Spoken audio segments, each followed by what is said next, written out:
ఏదైతే మూసీ ప్రక్షాళనలో భాగంగా నిన్న మంత్రి శ్రీధర్ బాబు కూడా కీలక వ్యాఖ్యలు చేశారు. మూసీ నది పరివాహక ప్రాంతాల్లో ఉన్న ప్రజలను కన్నబిడ్డల్లా చూసుకుంటామని, వాళ్ళకి డబుల్ బెడ్రూమ్ ఇళ్లతో పాటు జీవనోపాధి కల్పిస్తామంటూ కూడా ఈ మేరకు వ్యాఖ్యలు చేయడం జరిగింది. మొదటిగా పేపర్ చూసుకుందాం.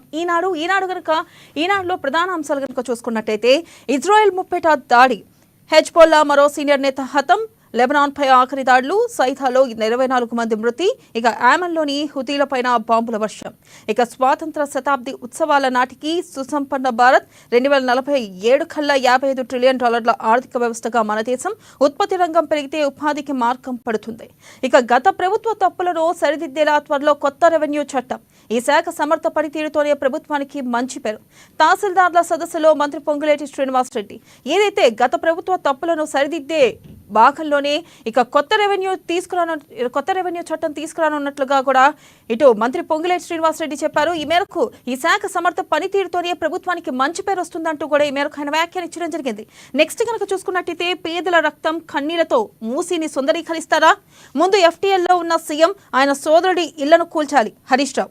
బీఆర్ఎస్ నేతలతో కలిసి మూసీ నిర్వాతులకు పరామర్శ. ప్రధానంగా చూసుకున్నట్టయితే ఏదైతే పేదల రక్తం కన్నీళ్లతో మూసీని సుందరీకరిస్తారా అంటూ కూడా నిన్న హరీష్ రావు ప్రశ్నించడం జరిగింది.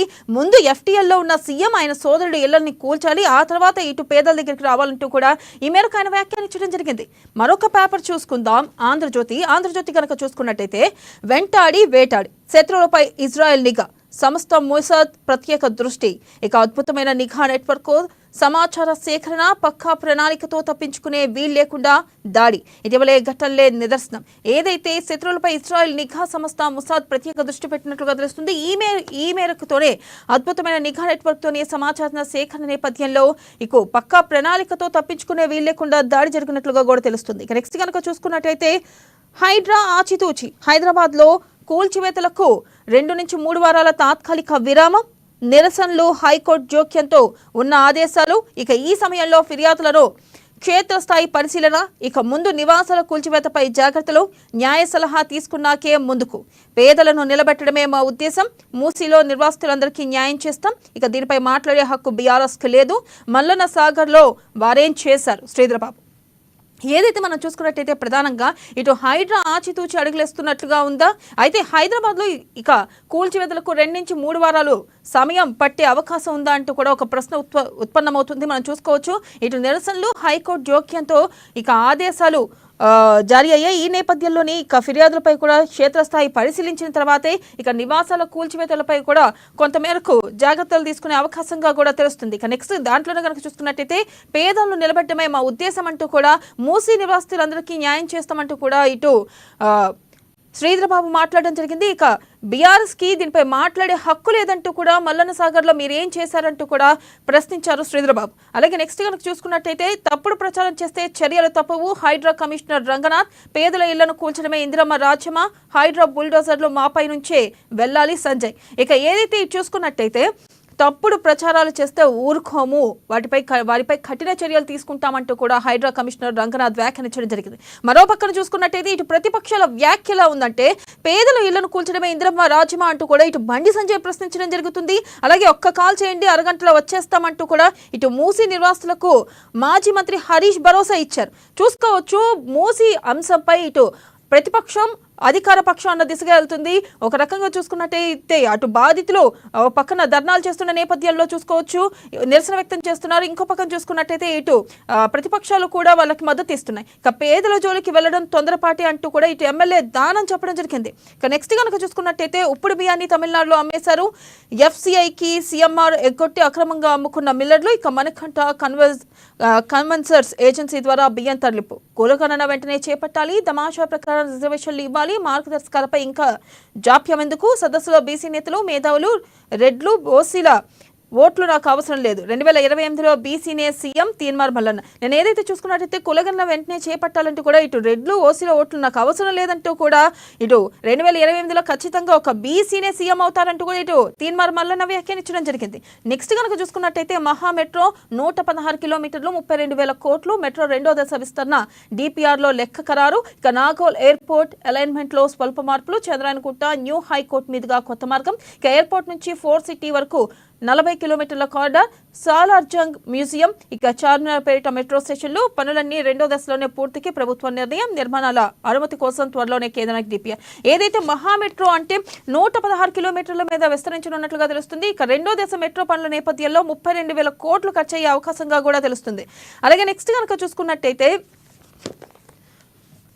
కొత్త చట్టంతో సామాన్యులకు మేలు, ప్రభుత్వ ఆస్తులను పరిరక్షించాలి, కబ్జాలను అవకాశం ఇవ్వద్దు, జిల్లా కలెక్టర్ అనుమతి తీసుకున్నాకే తహసీల్దార్లపై కేసులు. తహసీల్దార్లతో సమావేశంలో మంత్రి పొంగులేటి శ్రీనివాసరెడ్డి ఏదైతే కొత్త చట్టంలో సామాన్యులకు మేలు జరిగే విధంగా చూస్తామని, అలాగే ప్రభుత్వ ఆస్తులను పరిరక్షించాలి, కబ్జాలకు అవకాశం ఇవ్వద్దు అంటూ కూడా జిల్లా కలెక్టర్ అనుమతి తీసుకున్నాకే తహసీల్దార్లపై కేసులు కూడా నమోదు చేస్తామంటూ కూడా ఈ మేరకు వ్యాఖ్యానించడం జరిగింది.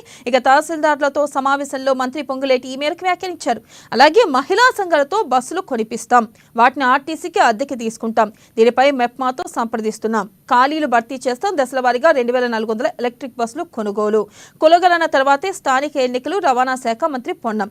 ప్రధానంగా చూసుకున్నట్టయితే ఏదైతే మహిళా సంఘాలతో బస్సులు కొనిపిస్తామని, ఇక వాటిని ఆర్టీసీ అద్దెకి తీసుకుంటామంటూ కూడా ఈ మేరకు మంత్రి పొన్నం చెప్పడం కూడా జరిగింది. ఇక నెక్స్ట్ చూసుకుందాం వెలుగు గనక చూసుకున్నట్టయితే వెలుగులో కూడా కన్నబిడ్డల్లా చూసుకుంటాం, పేదలు నిలబెట్టాలన్నదే మా ఉద్దేశం, పడగొట్టాలని కాదు. మంత్రి శ్రీధరబాబు డబుల్ బెడ్రూమ్ ఇండ్లతో పాటు ఉపాధి కల్పిస్తాం, ఎస్హెచ్జీ ద్వారా వడ్డీ లేని రుణాలు ఇప్పిస్తాం, హైడ్రా విషయాల్లో ఎవరైనా ఒకటే, సీఎం అన్నకు నోటీసులు ఇచ్చాం. ఇక హైడ్రా మూసి ప్రక్షాళనపై హెల్ప్ డెస్క్లు ఏర్పాటు చేస్తాం, అరాచక శక్తులను బీఆర్ఎస్ ప్రోత్సహిస్తుంది, డబ్బులిచ్చి సీఎం సర్కార్కు వ్యతిరేకంగా మాట్లాడిస్తుందని ఫైన్. ఏదైతే మనం గత 2 పేపర్లో చూసుకున్న విధంగానే ఇటు మూసి అంశంపై కూడా మంత్రి శ్రీధరబాబు స్పందించడం జరిగింది. ఏదైతే కావాలని డబ్బులు ఇచ్చి మరీ సర్కార్పై వ్యతిరేకంగా మాట్లాడిస్తుంది బీఆర్ఎస్ అంటూ కూడా ఆయన ఫైర్ అయ్యారు. అలాగే ఇటు పేదలకు కూడా ఇల్లు ఇస్తాం, ఇల్లుతో పాటు ఉపాధి కూడా కల్పిస్తామంటూ కూడా ఈ మేరకు వ్యాఖ్యానించారు. ఇక్కడ కూడా చూసుకోవచ్చు వెలుగులో మరొక అంశం కూడా మహిళల కోసం మరిన్ని హాస్పిటల్లో ఉమెన్ హెల్త్ కేర్ కు కట్టుబడి ఉన్నాం, సీఎం రేవంత్ రెడ్డి మహిళా సాధికారత కోసం కలిసికట్టుగా పనిచేయాలని పిలుపు.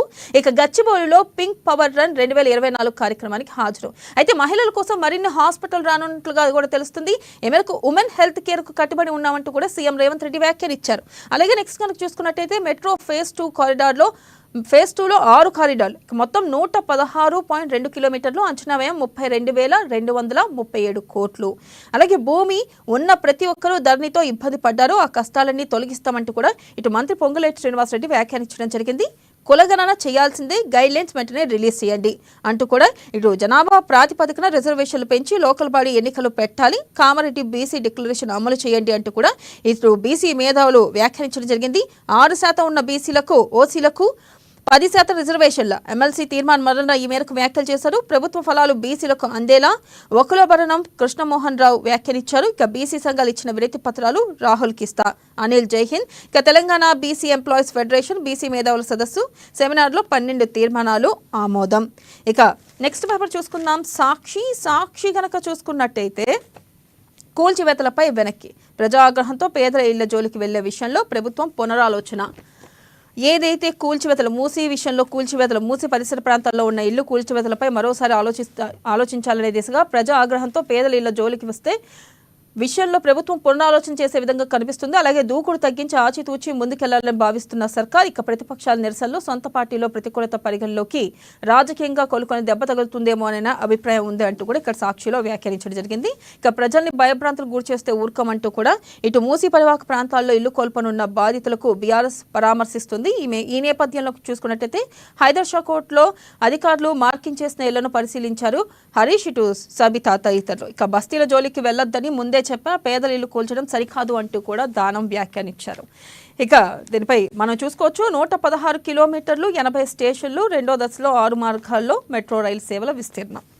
అయితే దీనిపై పూర్తి విశ్లేషణని మనకు అందించడానికి మనతో పాటు సిద్ధంగా ఉన్నారు ప్రముఖ రాజకీయ సీనియర్ విశ్లేషకులు కృష్ణమూర్తి గారు. వారితో మాట్లాడేద్దాం. కృష్ణమూర్తి గారు నమస్తే అండి.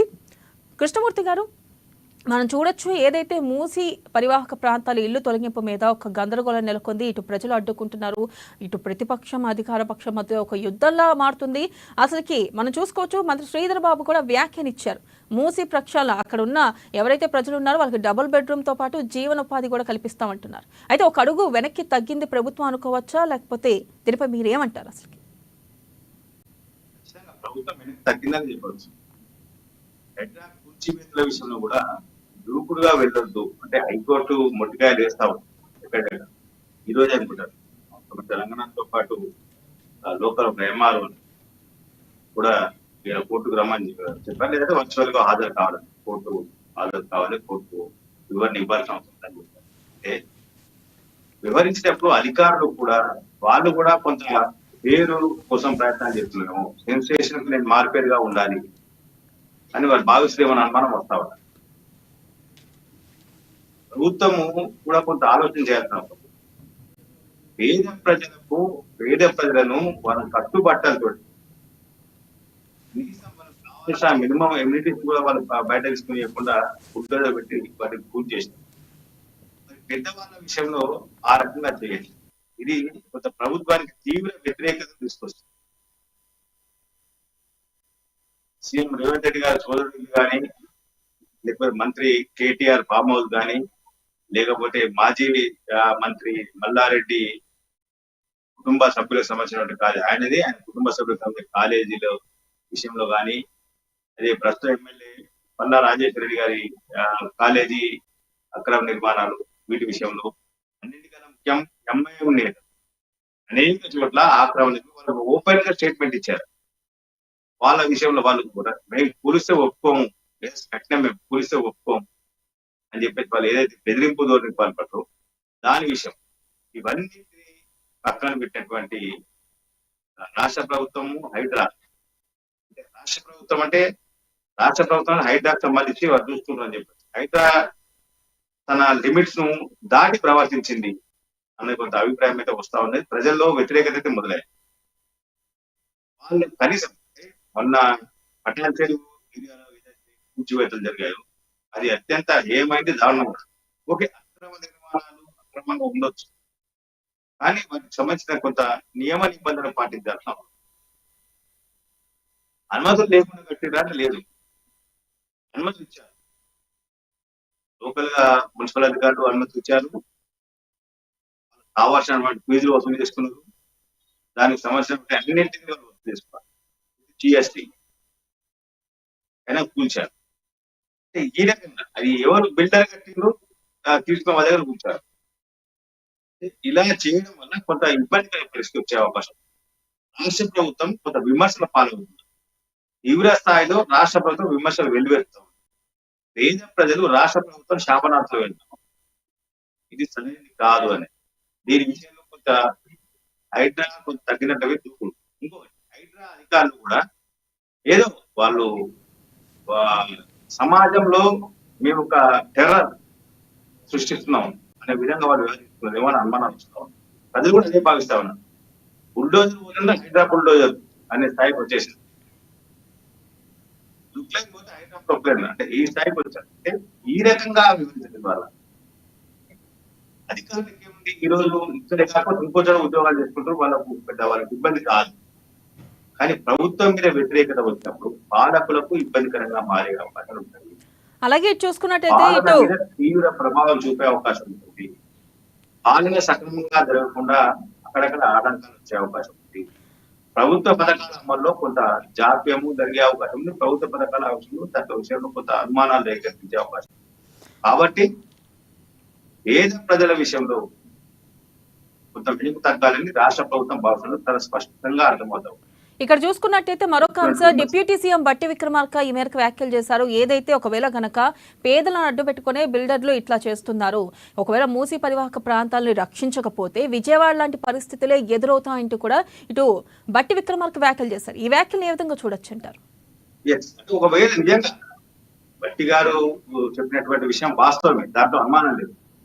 కానీ ఎవరైతే బిల్డర్ల దగ్గర కొనుక్కున్నారో ఆ బిల్డర్ దగ్గర నుంచి వాళ్ళకు బాధితులకు డబ్బులు ఇప్పించాల్సిన బాధ్యత కూడా ప్రభుత్వం పైన ఉంది. అదే నిజమే.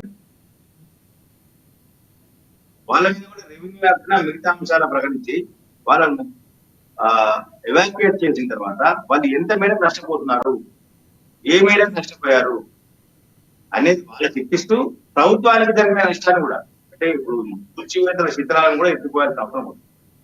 వాటిని వేరే ప్రాంతం తరలించాల్సిన అవసరం. ఈ విషయంలో కూడా రాష్ట్ర ప్రభుత్వం వాళ్ళ నుంచి నష్టపరిహారం వసూలు చేస్తాం. ఈ రకంగా చేయడం భవిష్యత్తులో బిల్డర్లు కూడా 1-10 సార్లు, 1-2 సార్లు కాదు, 1-10 సార్లు కొంత ఆలోచన చేసే అవకాశం ఉంది. ఇల్లీగల్ గా కానీ ఎఫ్టీఎల్ కానీ బఫర్ జోన్ లో కానీ ప్రభుత్వ భూములు కానీ నిర్మించారు కొంత ఆలోచన చేసే అవకాశం. ఖచ్చితంగా బిల్డర్లు మీద కేసులు పెట్టి వాళ్ళని నష్టపరిహారం వసూలు చేస్తారు. పేద ప్రజలకు ఎవరైతే అమాయక ప్రజలు కొనుక్కున్నారో అంటే వాళ్ళు కూడా అన్ని చూసుకున్నారు. బ్యాంకులు లోన్స్ ఇచ్చారు. ఏదో తెలుసుకున్నారంటే తెలుసుకుంటే అది కూడా నేరమే, తెలుసుకొనలేవాలి. మొత్తం ప్రభుత్వం అనుమతి ఇచ్చింది. ఉండొచ్చు, చెరువు పక్కన ఉంటే ఉండొచ్చు, కానీ ప్రభుత్వం అనుమతి ఇచ్చింది కదా. ఎవరిదో ఒక ల్యాండ్ బిల్డర్ కొనుక్కొని డెవలప్మెంట్ చేసుకుంటాడు అనే వాళ్ళ బాధ వాళ్ళు తీసుకుంటారు. వాళ్ళ నుంచి వసూలు చేసిన బట్టి విక్రమార్క గారు ఆర్థిక మంత్రి వారి అంటే వారు ప్రభుత్వంలో ఉన్నారు కాబట్టి దీని విషయంలో రాష్ట్ర ప్రభుత్వం కూడా ఆలోచన చేయాల్సి ఉంటుంది. బిల్డర్ నుంచి వసూలు చేయాల్సి. అదేవిధంగా భూములను ఆక్రమణ చేస్తున్నారు, ఇది ఆక్రమిత భూమి లేకపోతే ఎఫ్టీఎల్ భూమి, బఫర్ జోన్ భూమి అని అనుమతించిన అధికారుల మీద చర్యలు తీసుకోవాలి. వాళ్ళ నుంచి కూడా నష్టపరిహారం బాధ్యతలు ఇప్పించాలి. అధికారుల నుంచి కూడా నష్టపరిహారం బాధ్యతలు ఇప్పించాలి. అధికారుల నుంచి వస్తుంది పెద్ద కథ కాదు. ఎందుకంటే వాళ్ళ ప్రభుత్వ ఉద్యోగులు, వాళ్ళ గ్రాట్యుటీ, పిఎఫ్ ఇవన్నీ ఉంటాయి. అవన్నీ కూడా తీసుకొచ్చి వీళ్ళకి బాధితులకు అప్పయ్యి ఎంతో కొంత న్యాయం చేయాలి. బాధితులు వాళ్ళ కట్టుబట్టలు పంపించి దేశద్రోహ చర్య పాల్పడలేదు, దేశ విద్రోహ చర్య అసలుకే పాల్పడలేదు. వాళ్ళు చేసింది ఏంటి? సొంతింటి కల నిజం చేసుకొని చేసిందే పాపం వాళ్ళు. దీని విషయంలో రాష్ట్ర ప్రభుత్వం కొంత ఆలోచన చేయాల్సి ఉంటుంది. ఎవరైనా సరే బిల్డర్ మరో పక్కన ప్రతిపక్షాల నేతలు కూడా స్వార్థం కోసం పేద ప్రజల నుంచి ఏదైతే వాళ్ళ స్వార్థం కోసం పేద ప్రజల డబ్బులను విధిస్తున్నారో దానికి వాళ్ళ గుణపాఠి సరైన గుణపాఠం చెప్పాలని ప్రభుత్వం చేయడం సాధ్యం. ప్రైవేట్ వ్యక్తులు ఎంత చేసినా అది వాళ్ళ అంటే ఆ వ్యవస్థ ప్రభుత్వ యంత్రాంగం యొక్క వ్యవస్థ వేరు, ప్రైవేట్ వ్యక్తుల యొక్క పోరాటం వేరు. కాబట్టి ప్రభుత్వం దగ్గర యంత్రాంగం ఉంది, వ్యవస్థ ఉంది. ప్రభుత్వం చేసేటువంటి అంటే ఖచ్చితంగా వాళ్ళ కొంత నియమ నిబంధనలు, కొంత కట్టుబాట్లు ఉంది ప్రభుత్వానికి. ఆ పరిధిలోనే పనిచేస్తే ఎక్కడ విమర్శలు పేద ప్రజలు కూడా ప్రభుత్వానికి జోహార్, ప్రభుత్వానికి చేకూరుతారు, ప్రభుత్వానికి సమర్థిస్తారు.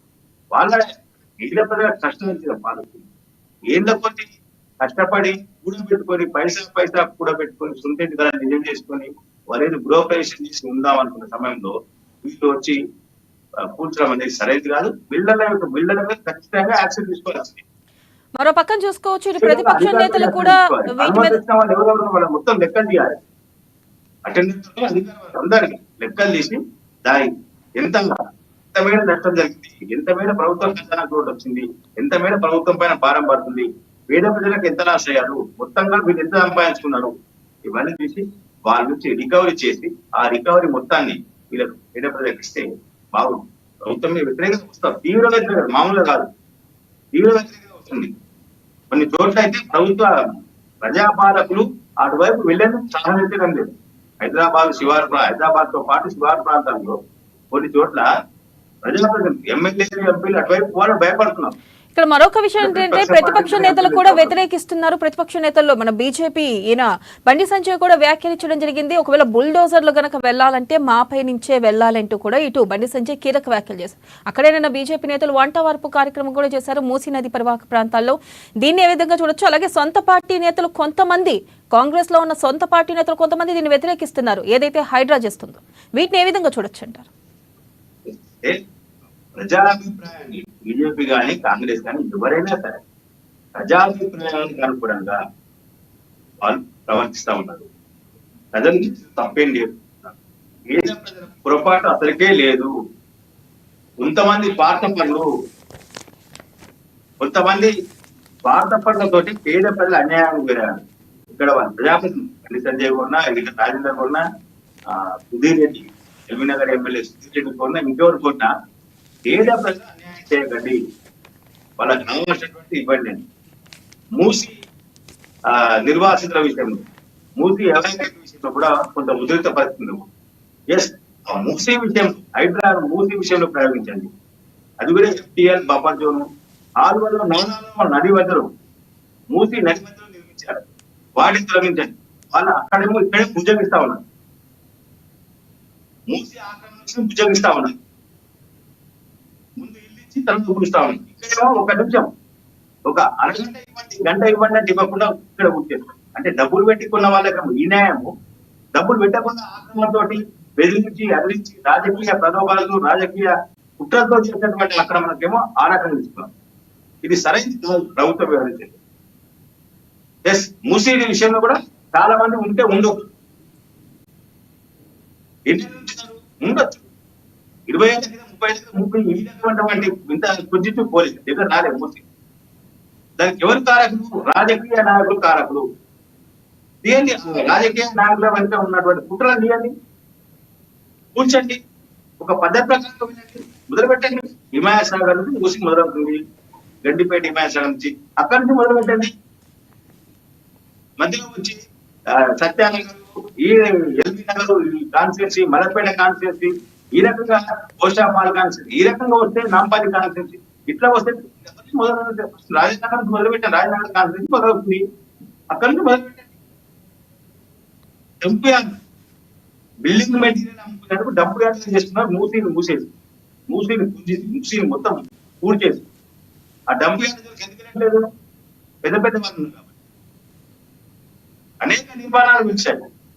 హిమాయసాగర్, గండిపేట పరిసర ప్రాంతాల్లో మూసి పరివాహనంలో వాటిని తొలగించాలి ఫస్ట్. అలాగే చూసుకోవచ్చు. ఇదే విషయం మీద కూడా ఇటు హరీష్ రావు మాట్లాడడం జరిగింది, బీఆర్ఎస్ నేత. అయితే ఇక్కడ చూసుకున్నట్టయితే ప్రధానంగా ఇటు పేదల రక్తంతో సుందరీకరిస్తారా మూసీ నదిని అంటూ ఈ మేరకు ఆయన వ్యాఖ్యానించారు. ఇది చూసుకోవచ్చు. అధికార పక్షం దానికి ధీటుగా జవాబిచ్చింది. కేవలం ఇక్కడ డబ్బులు ఇచ్చి సీఎం సర్కారుపై కూడా నెగిటివ్ గా మాట్లాడుతున్నారు, వ్యతిరేకంగా మాట్లాడుతున్నారంటూ కూడా ఇటు ఫైర్ అయ్యారు అధికార పక్ష నేతలు. దీన్ని ఏ విధంగా చూడొచ్చు అంటారు? హరీష్ రావు వ్యాఖ్యలు చూస్తే 100 ఎలుకలు తిన్న పిల్లి నేను శాకాహారిని అనుకున్నాను. చేసే వాళ్ళ హయాంలోని పని జరిగింది. హిమాయసాగర్ పరిసర ప్రాంతాల్లో ఫామ్ హౌస్ ఎవరి హయాంలో వచ్చింది? జన్వాడ ఫామ్ హౌస్ ఎవరి హయాంలో వచ్చింది? ముందు చెప్పాలి కదా హరీష్ రావు గారు. ముందు అక్కడి నుంచి చూద్దాం. మంత్రి మల్లారెడ్డి ఎవరి హయాంలో చెరువును కూర్చారు? చెరువును కూర్చి కాలేజీ భవనాలు కట్టాడు. ఎమ్మెల్యే పల్లె రాజేశ్వర రెడ్డి ఎవరి హయాంలో అక్కడ ఆయన కాలేజీలో అక్రమ నిర్మాణాలు చేపట్టాడు, బొబ్బర్లో నిర్మించి కట్టాడు. ముందు వీటి గురించి మాట్లాడింది కదా. ఎస్, ఒకవేళ నిజంగా చిత్తశుద్ధి ఉంటే హరీష్ రావు గారికి ముందు వాళ్ళ పార్టీ వాళ్ళకి సంబంధించినటువంటి విషయాలని వాళ్ళ పార్టీ వాళ్ళకి చెందినటువంటి ముందు స్వచ్ఛందంగా కూర్చేయించి మీరు రండి మాట్లాడండి. ప్రభుత్వం సిద్ధంగా ఉంటుంది. దానికి ప్రభుత్వం కూడా కొంత సమాధానం చెప్పేందుకు అవకాశం ఉంటుంది. కానీ మాది ముట్టదు, వేరే వాళ్ళకి ముట్టదు, మేము చేసిందే కరెక్ట్, మీరు చేసింది తప్పు అనే విధంగా వివరించడం సరైనది కాదు. నిన్న మూసి బాధితుల దగ్గరికి పాలకులు వెళ్తారా లేకపోతే వాళ్ళ దగ్గర నిన్న కేటీఆర్ అదొక విమర్శ చాలా సోషల్ మీడియాలో చాలా మంది జరిగింది ఆ విషయం. అంటే ఎట్లా అంటే మూసి పరివాహక బాధితులందరూ మా దగ్గరకే అని చెప్పేసి తెలంగాణ బాగుంటామని చెప్పేసి కేటీఆర్ చెప్పారు. అంటే బాధితులు వాళ్ళు ఆల్రెడీ వాళ్ళ ఇబ్బందులలో ఉన్నారు, వాళ్ళ మానసిక క్షోభగ్రౌతం, మానసిక వేదనకు లోనవుతా ఉన్నారు. వాళ్ళని ఓదార్చి బాధ్యతగా ఇచ్చి వాళ్ళకి న్యాయం చేయాల్సిన అవసరం ఉంది. ప్రభుత్వం నుంచి కావాల్సిన నష్టపరిహారం ఇప్పించే బాధ్యత ప్రతిపక్ష పార్టీగా వాళ్ళకి. అట్లాంటి వాళ్ళ దగ్గరికి వెళ్ళి మాట్లాడతారా? లోకల్ గా క్షేత్రస్థాయిలో పరిశీలించి పరిస్థితులను అంచనా వేసి ఎస్ తప్పు ఒప్పు నిజంగా నారాలో ఉంటే మీరు పక్కకెళ్ళినా మేము ఇప్పించే బాధ్యత మాది, డబుల్ బెడ్రూమ్ మీకు ఇస్తామని చెప్పారు ప్రభుత్వము. ఆ ఇప్పించే బాధ్యత మాది, ఆ డబుల్ బెడ్రూమ్ మీకు ఇచ్చేంత వరకు మేము పోరాటం చేస్తాము, అది చేయండి ప్రభుత్వం సహకరించని చెప్పారు. అర్థం కాకుండా మీరు తెలంగాణ భవన్ రండి, నేను రాజకీయం చేస్తా, నేను విమర్శలు చేస్తా, ప్రభుత్వాన్ని తిరుగుతా అని మీరు తెలంగాణ భవన్ తప్పించుకోవడం ఏంటి? వాళ్ళు వచ్చింది, ఈయన వచ్చింది, జ్వరం వచ్చింది, నాకు రాలేదు. చెప్తున్నా ఏసీ గదికి ఇంకా బయటకు రావాలి, ఏసీ గదికి బయటకు రావాలి. తెలంగాణ భవనం ఫామ్ హౌస్ మొదలు బయటకు రావాల్సిన బీఆర్ఎస్ లేకపోతే పార్టీకి మరింత రానున్న కాలంలో మరింత గడ్డు పరిస్థితి ఎదురయ్యే అవకాశం ఉంది. క్షేత్రస్థాయిలో వచ్చి ప్రజా సమస్యలను పరిశీలించి వాటి పరిష్కార మార్గాల కోసం ప్రభుత్వం పైన పోరాటాలు చేయాల్సిన ఉధృతంగా చేయాలి. పోరాటం అప్పుడు మాత్రమే ఎస్ చెమట కాల్చాలి, చొక్కా నలగాలి, ప్రజల్లో ఉండాలి. అప్పుడే పార్టీ బతికే అవకాశం ఉంది. కానీ ఆ రకంగా చేయకుండా మీరే నా దగ్గర రండి, నేను అధికారంలో ఉన్న నా దగ్గర రండి, ప్రతిపక్షంలో ఉన్న నా దగ్గర రండి, నేను మాత్రం ప్రజల దగ్గరికి వెళ్ళాను, ప్రజల గురించి పట్టించుకున్నాను. కాకపోతే ఏసీ గదిలో కూర్చొని ప్రభుత్వం మీద ఇష్టంగా మాట్లాడతాం, ప్రభుత్వం ఇష్టంగా విమర్శిస్తాం. మేము చేసింది తప్పు, వాళ్ళు చేసింది ఒప్పు. మేము చేసినప్పుడు ఉప్పు అయింది, వాళ్ళు చేసింది తప్పైంది. మేము చేసినప్పుడు మమ్మల్ని సమర్థించాలి, వాళ్ళు చేసినప్పుడు మాత్రం మేము విమర్శిస్తాం. వీళ్ళు చేసింది ఏంటి? ఎందుకంటే వీళ్ళు ఆయన కూర్చారు, మధ్యలో ఆపారు. ఏం జరిగింది? ఇంతమంది ఒప్పందం చెప్పాల్సిన అవసరం ఉంది కదా. అయ్యప్ప సొసైటీలో వీళ్ళ ఆయనలో కూర్చారు, మధ్యలో ఆపాలి. ఏమైంది చెప్పాలి కదా. సీఎం హోదాలో కేసీఆర్ గారు చెప్పారు, మూసీ పరివాహక ప్రాంతంలో 25,000 లక్షల అక్రమ కట్టడాలు ఉన్నాయండి. 25,000 అక్రమ కట్టడం అని చెప్పారు. వాటిని తొలగించేందుకు జిహెచ్ఎంసీలో స్పెషల్ టీంలను ఏర్పాటు చేస్తున్నాము అని చెప్పారు. ప్రభుత్వం అదే చేస్తుంది కదా, రాష్ట్ర ప్రభుత్వం అదే చేస్తుంది కదా. మీరు చేయని రాష్ట్ర ప్రభుత్వం మీరు సమర్థించండి. నిర్వాసిత విషయంలో నిర్వాసిత న్యాయం చేసేది పోరాటం చేయండి. రాష్ట్ర ప్రభుత్వం డబ్బులు పెట్టుకుని ఇస్తా అన్నది, ఉపాధి అవకాశాలు కల్పిస్తా అని చెప్పింది. కాబట్టి నిర్వాసితులకు మీరు న్యాయం చేయండి,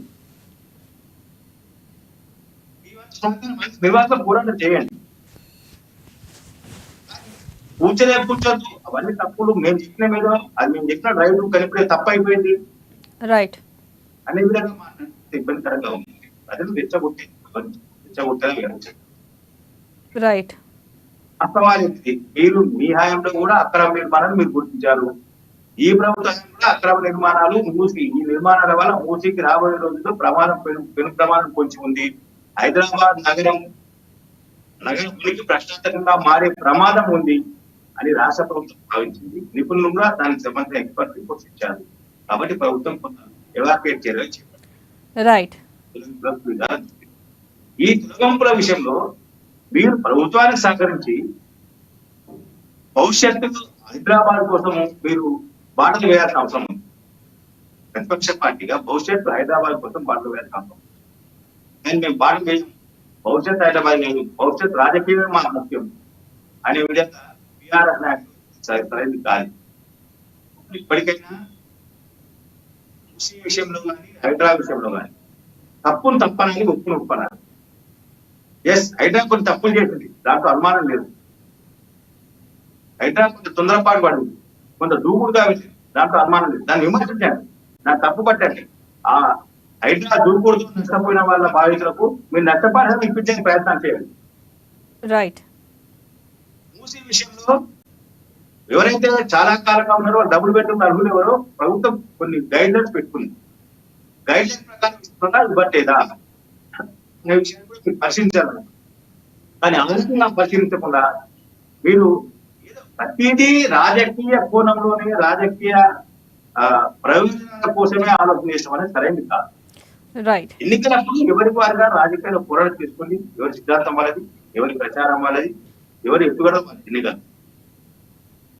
కానీ ఇప్పుడు కూడా మేము అదే ఎత్తుగడకు వెళ్తాము, అదే రాజకీయాలు చేస్తాము. మేము అధికారం సేపు ఎవరు ప్రతిపక్ష పార్టీ మాట్లాడదు, ప్రతిపక్ష నాయకులు రానియము, ప్రతిపక్ష నాయకులు గొంతు నొక్కేసాం. ఇప్పుడు మాత్రం మాకు పూర్తి చేస్తే ఇవ్వండి, మేము ఇచ్చమలుగా మాట్లాడతాం. అబద్ధాలకు అధికారం చేసి మేము ఇంకా దానిలో మల్టీకరణ చూపిస్తాము, అయినా మీరు భరించాల్సిందే అనే లెవెల్లో చెప్పడం అనేది సరైనది కాదు. రైట్. ప్రధాన ప్రతిపక్ష పార్టీ ఆ రకంగా సరైనది కాదు. ప్రభుత్వం కూడా బాధితుల అండగా ఉండాలి, బాధితుల పక్షం నిలవాలి. నష్టపోయిన మేము నష్టపరిహారం ఇప్పించే విధంగా ప్రభుత్వం కృషి చేయాలి. అప్పుడే హైదరాబాద్ కానీ మూసీ సంబంధించిన మూసీ ఆక్రమణ నుంచి కాపాడే గుర్తు చేస్తున్నటువంటి ప్రయత్నాలు ఇవన్నీ కూడా సక్సెస్ ప్రజలు పూర్తి స్థాయి సంకల్పించుకుంటే ఇనిషియేటివ్ ఏదో ఉంటుంది, దాంట్లో అనుమానం లేదు. రైట్. 100 మందిలో 10 మంది వచ్చిన తర్వాత ఇంకొక 5 మంది ఆలోచన చేస్తారు. ఈ 15 మంది ఇంకో 5 మంది ఆలోచిస్తారు. 20 తిరుగుతూ ఉంటుంది. మొదట్లో కొంత వస్తుంది, అంటే లోకల్ లీడర్ల యొక్క ప్రోద్బలమా, లేదు అంటే ఇంతకాలం ఇక్కడ ఉన్నాము, ఈ ప్రాంతం అంతా పరిచయము, ఈ మొత్తం ఏరియా అంతా పరిచయము, ఇక్కడ మనకు కావాల్సినటువంటి దగ్గర ఉన్నటువంటి మనకు కావాల్సిన అన్ని సౌకర్యాలు ఉన్నాయి, ఎక్కడికో తీసుకెళ్తే మళ్ళీ అక్కడ పరిస్థితి ఏంది, మళ్ళీ అక్కడ కొత్త సంస్థలు పెట్టి కొత్తగా మనం దానికి అలవాటు ఆ వాతావరణానికి ఆ ఏరియాకు ఆ ప్రాంతానికి మనం అలవాటు పడేది ఇవన్నీ ఉంటాయి సైకలాజికల్ రైట్. దగ్గర వాళ్ళకి ప్రిపేర్ చేయాల్సిన అవసరం రాష్ట్రం. కాబట్టి కొంతమంది స్వచ్ఛందంగా వచ్చి ఇంతమంటున్నారు, వాళ్ళకి ఇస్తా ఉన్నారు, వాళ్ళకు ఎవరికి చేసినా కూడా రాష్ట్ర ప్రభుత్వం కావాల్సిన ఏర్పాటు చేస్తా ఉంది, వాళ్ళు ఖాళీ చేసి అనుకున్నారు. మిగతా విషయాలు కూడా రాష్ట్ర ప్రభుత్వం ఇంకొంత మెరుగ్గా చర్యలు తీసుకోవాల్సింది. ఈ 15 రోజులే హైడ్రా ఎస్ ఆపాల్సింది, హైడ్రా చేయాల్సింది, లేకపోతే ఇబ్బంది భవిష్యత్తులో హైడ్రా ద్వారా ప్రభుత్వానికి ఇబ్బంది ఎదురయ్యే అవకాశం ఉంది. ఇదే రకంగా హైడ్రా ఈ విషయంలో రాష్ట్ర ప్రభుత్వం కొంత ఆలోచన చేస్తే బాగుంటుందండి.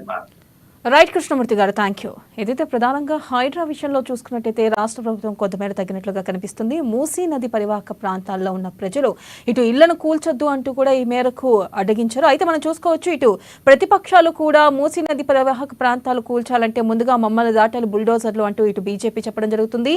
అటు హరీష్ రావు కూడా ఎవరైనా కూల్చడానికి వస్తే మాకు ఫోన్ చేయండి అంటూ కూడా హరీష్ రావు వ్యాఖ్యానించారు. మనం చూసుకోవచ్చు, అధికార పక్షం ప్రతిపక్షం వర్సెస్ గా మారింది హైడ్రా విషయం. ఏదైతే ఇది రాజకీయంగా రంగు పులుముకుంది మనం చూసుకోవచ్చు. మరి రానున్న రోజుల్లో ఒక పక్కన చూస్తున్నట్టయితే ఇటు డిప్యూటీ సీఎం బట్టి ఒకవేళ కనుక కూల్చకపోతే విజయవాడ తరహా, మన విజయవాడలో వరదలు వచ్చాయి, ఈ నేపథ్యంలో విజయవాడ తరహా కూడా హైదరాబాద్ మారుతుందంటూ కూడా వ్యాఖ్యానించారు. అయితే ఇక్కడ చూసుకోవచ్చు, ప్రభుత్వం కూడా ఒక విధంగా ఏం చెప్తుందంటే, ఎవరైతే మూసి పరివాహక ప్రాంతాల్లో ఉన్న ప్రజలందరికీ అర్హులందరికీ డబుల్ బెడ్రూమ్తో పాటు మేము జీవనోపాధి కూడా కల్పిస్తామంటూ కూడా ఉద్యోగం ఇస్తామంటూ కూడా చెప్పడం జరుగుతుంది. మరి ఈ నేపథ్యంలో మరి మూసీ నది పరివాహక ప్రాంతాల్లో ఏం జరగబోతుంది, మరి రానున్న రోజుల్లో కూలుస్తారా, లేకపోతే 15 రోజుల పాటు స్టే ఇవ్వడం జరిగింది, 15 రోజుల పాటు ఇప్పుడు హైడ్రా కొంతమేరకు ఆగింది. మరి ఈ నేపథ్యంలో ఏం జరుగుతుంది, 15 రోజుల తర్వాత మరి మూసీ నది పరివాహక ప్రాంతాల్లో ఉన్న ప్రజల్ని ఖాళీ చేస్తారా లేదా అనేది చూడాలి. ఇది వాళ్ళ న్యూస్. క్యాన్ కీప్ వాచింగ్ అమ్మా న్యూస్, నిజం కోసం క్షణం కోసం.